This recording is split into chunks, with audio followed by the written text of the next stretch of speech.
we are going to talk about affine transformations. Affine transformation is a very important topic in your IP syllabus, and it's highly useful for people from computer science engineering or any other science background. So, without any further ado, let's start the first video on affine transformation. This will be in a series of many videos that I will be releasing over the next couple of days on affine transformation. So, let's get started. Many a time we get confused with what is affine transformation, how this chapter is going to help us, what do we mean by transformation, what is affine. So I have prepared a quick frequently asked questions on affine transformation. So firstly, let's understand what do we mean by transformation. So whenever we are dealing with an object and we want to transform it, it means we are doing some maths to every point of the object or the line or the plane to make a new one. So what is a transformation? It means doing something to every part of an object. What kind of transformation are we gonna cover in this series? We are gonna cover linear transformations and affine transformations. The question is, are these two related? Yes, these two are related. Technically, linear transformation is a subclass of affine transformation. What do we mean by that? We mean that linear transformation includes maybe two or three things. But affine transformation goes a step ahead and it also does the translation. So under affine transformation, we get all the tools we do in the linear transformation plus something known as translation. Then the question is, what is affine? Affine means a kind of transformation that preserves the straightness and the parallelism, but not necessarily an angle or a distance. For example, if I have a square and if I do the affine transformation on it, I might end up getting a parallelogram. So the point is the straight line has been preserved, the parallelism has been preserved, but the angle or the distance, we are not very sure about that. And then what's affine transformation? So combining the definition of transformation, combining the definition of affine, we define affine transformation as a way in which we stretch or we move, we rotate, we slant a shape so that the straight line remains straight and the parallel line remains parallel. So that's these are the 5 frequently asked questions that students should know before they jump into the topic of affine transformation. We have just now learned about what is a transformation. We have learned about what are the kind of transformation we are going to study. That's linear and affine. So are these the only two? No, there are multiple others, but we are only going to cover linear and affine. Are these two related? Yes. Affine linear transformation is a subclass or is a subset of affine transformation. And what is affine? Affine basically means connected or related. And finally, what is an affine transformation? It is a way of stretching, moving, rotating, or slanting a shape so that straight line remains straight and parallel line remains parallel. So, what's our objective is gonna be in this chapter? Our objective is gonna be like we have been given an object point. So, we'll be given an object point in a Cartesian plane, which is x comma y. This object plane can be represented by a vector, which we are going to call as x. We will try to move this object point into an image point, which will look like x dash comma y dash. And we will call this image point again by a vector x dash, which will look like x dash y dash. So that's our objective. So in a Cartesian plane, we'll be given a vector x and we have to find ways to move to a vector x dash. And while doing so, we might encounter that we have to stretch the vector, we have to rotate the vector, we have to reflect the vector, we have to translate the vector. So over the next few videos, we are going to learn how to do all of these things so that we reach our objective place. Just to give you a graphical idea, let's say I have a point 3, 2. That's my objective point. And I want to end up at a point 4, 5.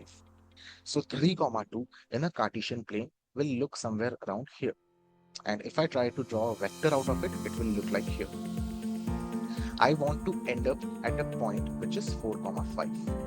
This 4, 5 is my image point.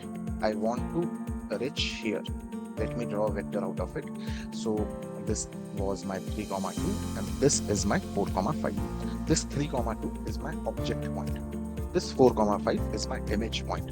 So affine transformations and linear transformations are going to teach us everything so that we can move from this point to here. And we'll be using some tools, just like I have mentioned just now. Like we'll be using stretches, rotations, reflections, translations, and all these, and sharing all these tools we are going to use so that we end up at the vector 4 comma 5. I hope the objective for this chapter is clear. Now that we are done with the objective, let's try to define linear transformation in relation to affine transformation.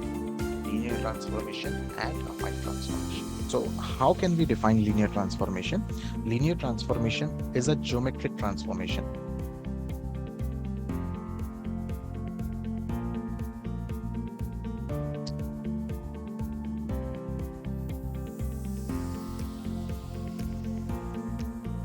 Which is defined by the matrix equation x dash is equals to a times x. Now what is this a? Over here, A is my 2 by 2 matrix. It contains the elements A, B, C, and D. What is this x? X was my object point. What's this x dash? X dash is my image point, is the point where I want to reach. So linear transformation is a geometric transformation which is defined by this matrix equation. Linear transformation includes stretches, it includes rotations and reflection. On the other hand, what is affine transformation? Affine transformation is also a geometric transformation.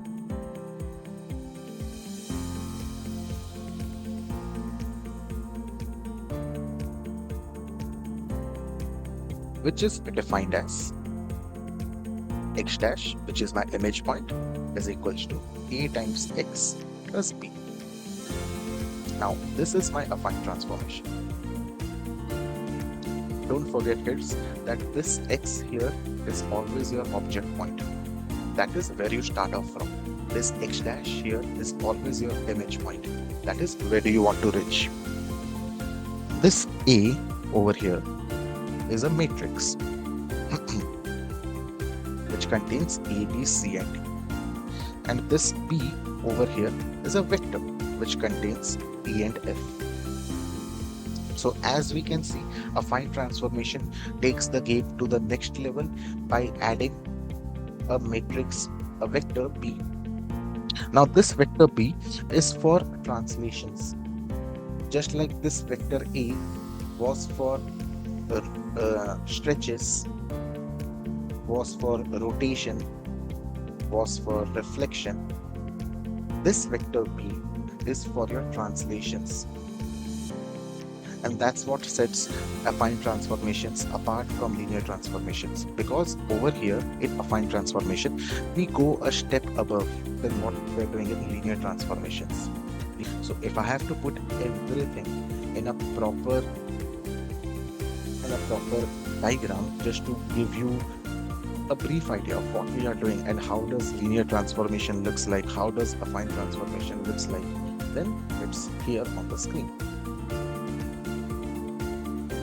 So with the help of this diagram, we can see that, let's say we have been given a square. And if we try to do some kind of a linear transformation, we arrive at something that looks like a parallelogram maybe. But the entire figure is still anchored at the origin. We started off from the origin. Linear transformation does not let your image move away from the origin. But on the other hand, if you try to do the affine transformation, along with the linearity, it will also shift. It can also shift your image. So whatever image, whatever point you have been given, linear transformation tries to keep the point of origin as fixed.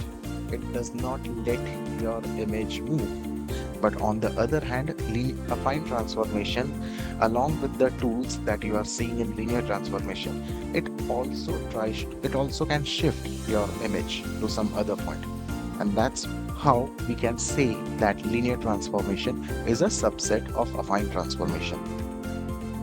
If I have to put everything in the form of equation once again, I can say that I have to reach a point, a vector which is x dash, and I do that by multiplying the original one with a matrix A and by adding it with B.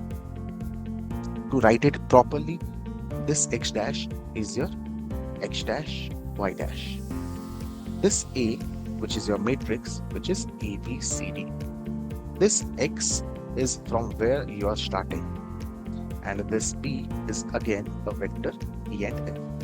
So over here, this matrix A is for your reflections, is for your stretches, is for your rotations. Reflections, stretches, and rotation. This vector B is for your translations. So we are clear with one thing. Whenever we need to do some reflections or some stretches or some rotations, we pre-multiply a matrix, and this matrix that we pre-multiply is also known as a transformation matrix. So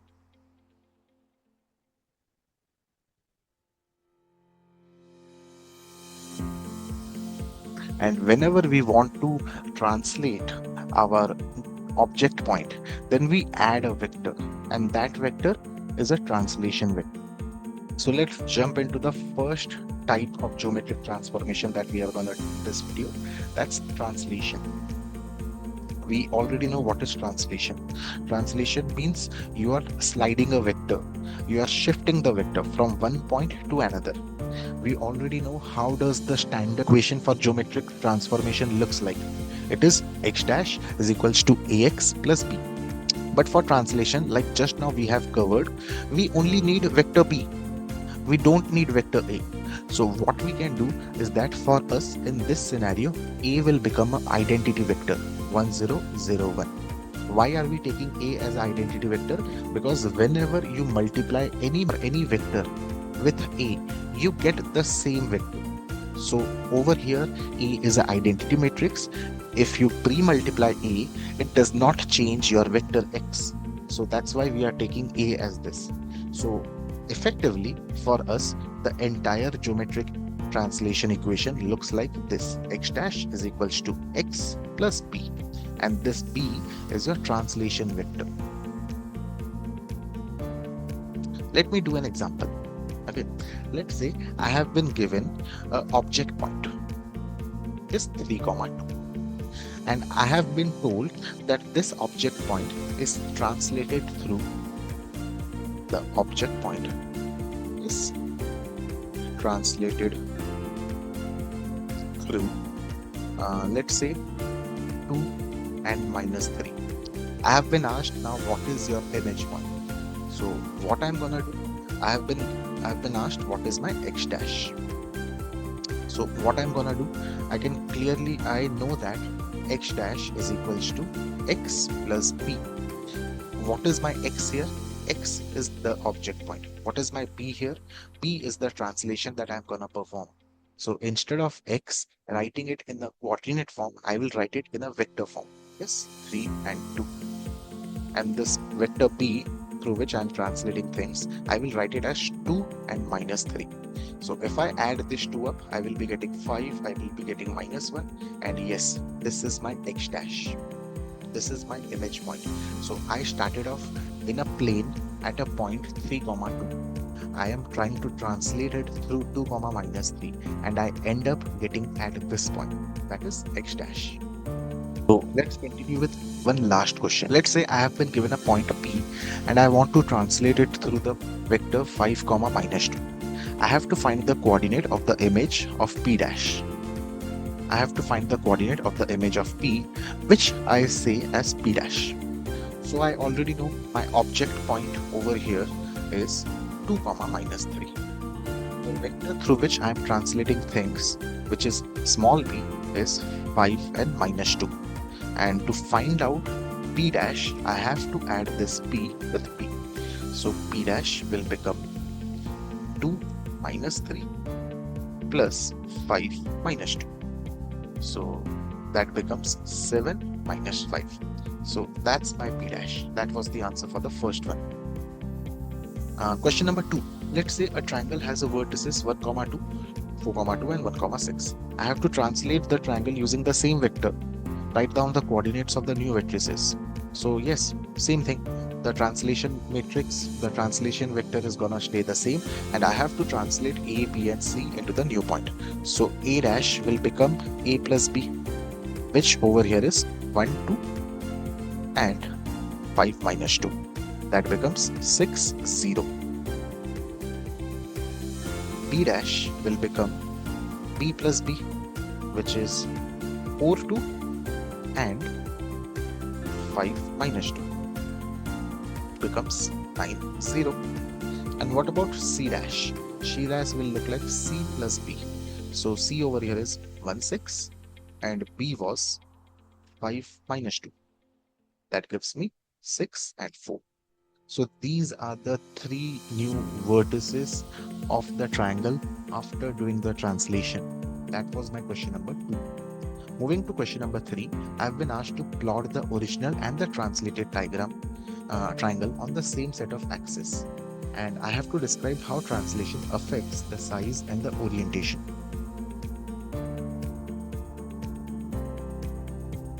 After plotting the entire thing in a diagram, I can see that I started off with a that was 1, 2. So this point over here was 1, 2. I started off with a point B which was 4, 2. This point over here was 4, 2. And finally I started off with a point C which was 1, 6. That's 1.1, 6 over here. After doing the translation, I am arriving at a new point A dash which is 6, 0. That's over here. I am arriving at a new point, that's B dash, which is 9, 0. And finally, I am arriving at a new point, that is C dash, which is 6, 4. So what I can see is that after doing the translation, the size remains the same, the orientation remains the same, only the position has changed. You can clearly see the old triangle was at a different location and the new triangle after doing the translation is at a different location. So translation, it does not alter the length, it does not alter the angles, it does not alter the orientation, it simply shifts your figure. That's translation for you. And that was our first video. I hope you have liked this video. Please show your love by sharing, commenting, and I will be sharing some more videos on affine transformation very soon, where we'll be discussing about rotations, we'll be discussing about reflections, we'll be discussing about composition and how to find out the area of the old image and the new image. So that's all for now. Thank you so much everyone.